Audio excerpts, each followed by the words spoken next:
Coming to you ready to get back to some playing some poker with my great friends and family. It's Wellness Nerd Out time!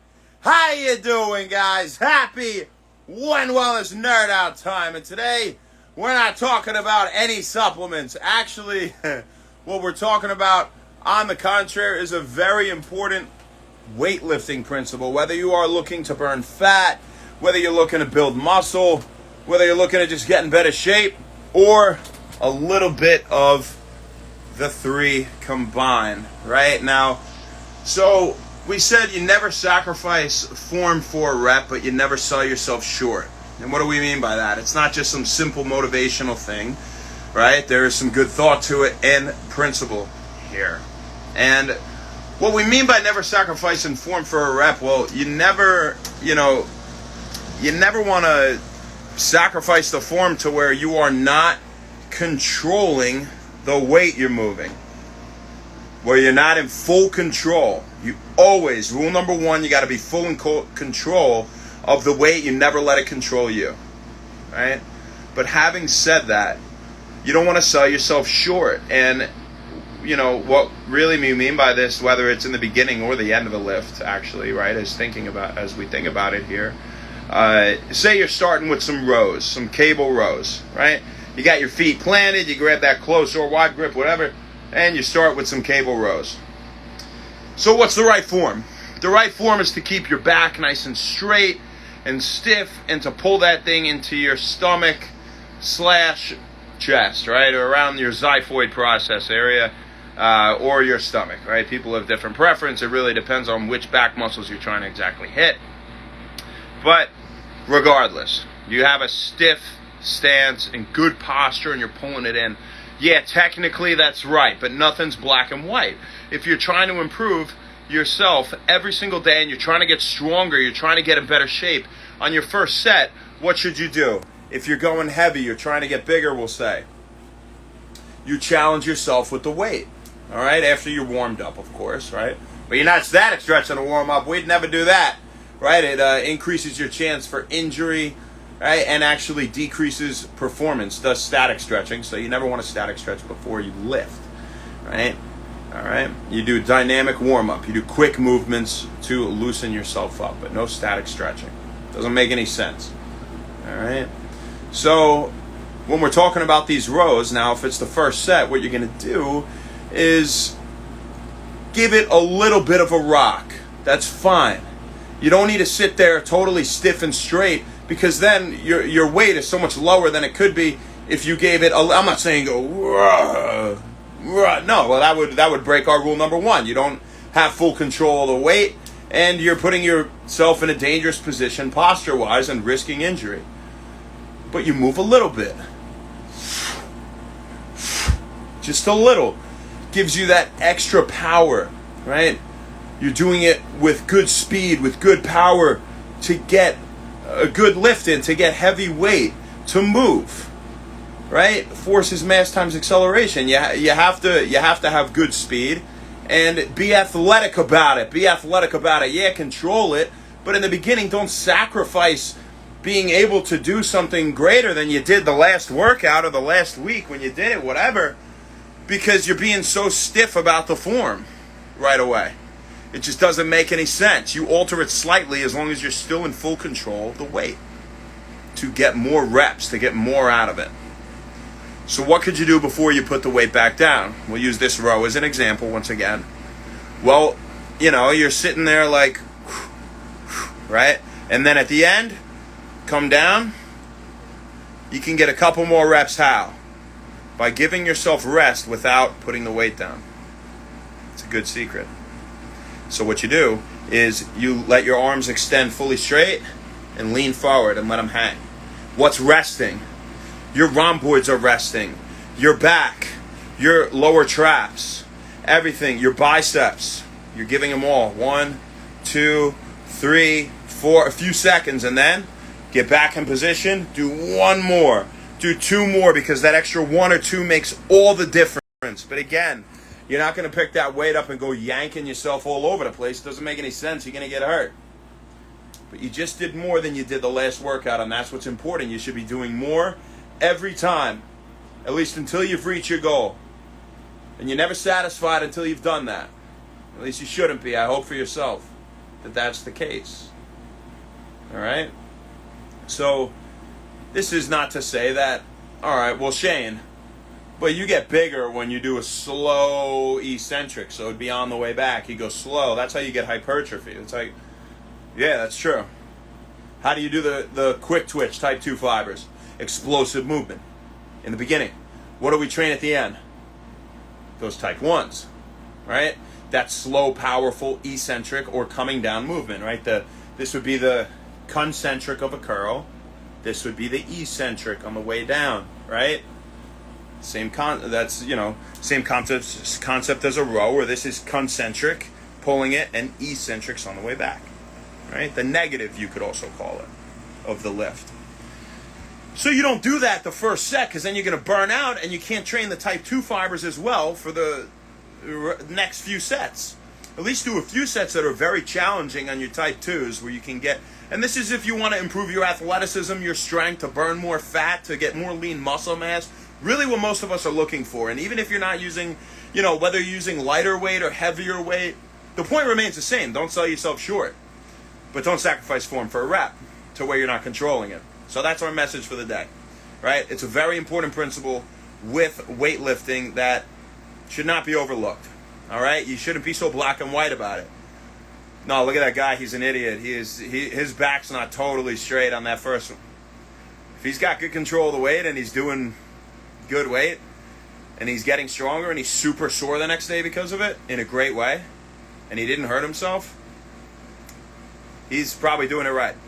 He's actually doing great, in my opinion. It depends, again, what you're looking for, but if you're looking for any of the aforementioned things, well, which most of us are, that's probably the better way to go about it. All right, so having said that, I should never do slow eccentric movements. I should never what if I'm trying to build muscle mass? I want power and mass. I don't want to just be lean and not build muscle. All right. When you do the slow eccentric movement, when you pin your back straight? At the end of the workout, when you're tired. Because now you can't do the heavier weight anyway. You're shot. But at least you got it in earlier. And you challenged yourself while you were fresh and juiced up. Right? No pun intended. Right? I hope.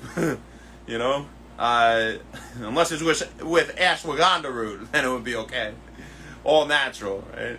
But, at the end of the workout, when you do the curl and you drop down to the 30s or whatever, I don't know, whatever the hell, 20s, and you're on the way, then go slow on the way down and come up and go slow, and that's when you can build the hypertrophy, and that's when you can do those holds. You can hold it in the middle, get the isometric contraction, right, where it's not concentric or eccentric. It'd be like if you're curling and on the way down and then you hold it, right, something like that. All that kind of stuff. Doing the row with your back pinned straight and you drop the weight to half of what you've done in the beginning and you're going very strict to the chest, out, strict in, strict out. Do it at the end. Because the timing of when you do this stuff during your workout is incredibly important. There's no reason to sacrifice what you could gain in the beginning by doing that right off the bat. So I think that's something that a lot of us overlook. We try to be too technical with it. And, I would never try to give anybody advice to hurt themselves, but I train a lot of people, and I've worked out for a long time. And whether you can tell or not, yeah. No, but it's definitely a true thing. And, I learned that when I was younger from some mentors I had in the gym. And you don't need to read a book to know it. It's common sense.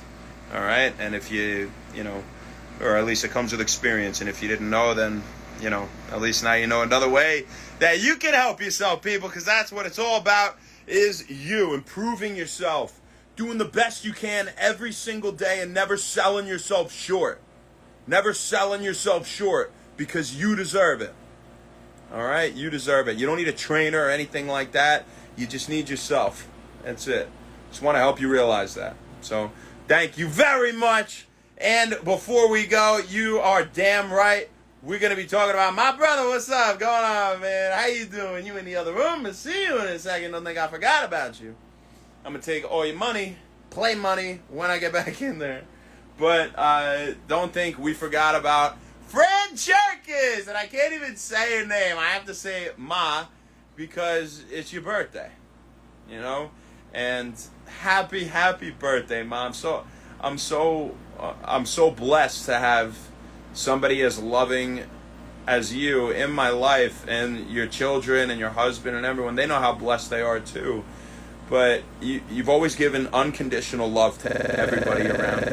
You really have.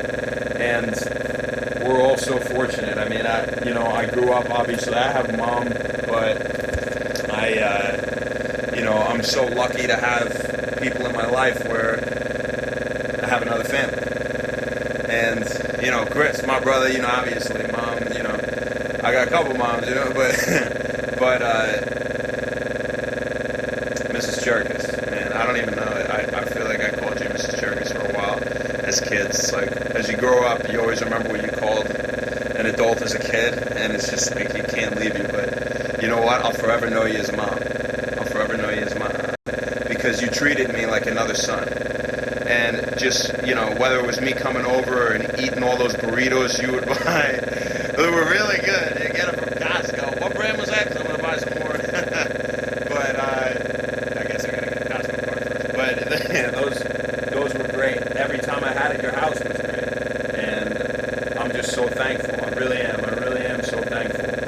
And, again, I know your whole family is too, and I hope you had an absolutely fantastic day today. Steve, Danielle, Rob, what's up, Dad? How y'all doing? It's good to see you. I hope, if you're watching this, and if not, this one's for Mom. I'm sure you guys are having a great time with her right now, whatever you're doing. All having a lot of laughs, a lot of love, maybe a little bit of wine, never hurt anybody. But, I want you to know, 100,000%, this one is for you. This one's absolutely for you, and it's your day. And if I could supplement one more example here of how you're always looking out for me like another son. Aside from driving to a Sweet 16, let me sleep over all the time, always making sure I have a nice pillow or blanket or anything I would want to eat or anything to drink. I mean, taking such great care of me all the time. Today we were texting and I said happy birthday. And you know what? You know what the first thing she asked me? She said, "How are you doing?"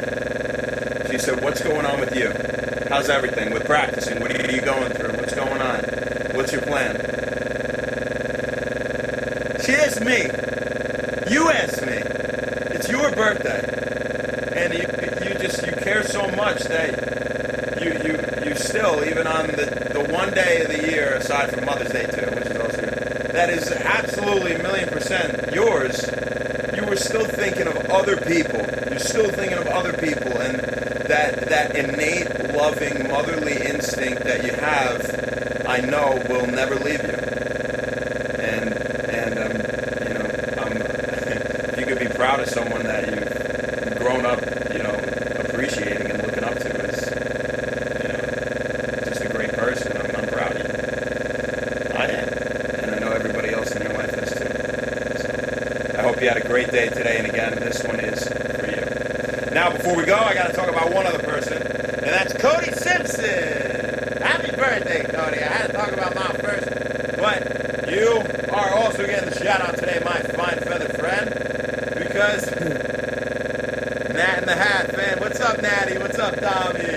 My brother, Nat. That's right, when I think of Cody, I think of a guy who, he's a beast on the rugby field. You know that. We've said everything we need to say to each other about rugby, but great rugger, obviously, for those of you that don't know Cody. We had a great time at Palmer. He always did well there, obviously flew through the program.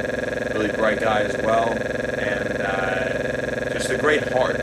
When I think of Cody, sometimes a lot of the rugby guys are like vicious humans, just off the field too. I mean, a lot of them are really great guys, but some of them, you kind of can't separate that part of their life, or that instinct, that primal instinct, and it carries over very much so into regular life. But with Cody, you have such a soft heart, man, and you're such a great guy, and I know Bree gets a piece of that all the time, and gets to experience and share your love every day, at least that you guys are together, and I'm sure it's a lot now. You guys are pretty serious now, baby. Congrats.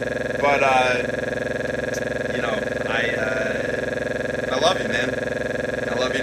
miss you. And I miss you. And maybe we'll catch a snowboarding trip in Colorado one time soon. He's also great at snowboarding. Cody's good at everything. I'm happy and proud to say that as my brother. So, Cody, this one is also for you, my brother. So, very happy birthday to you. I really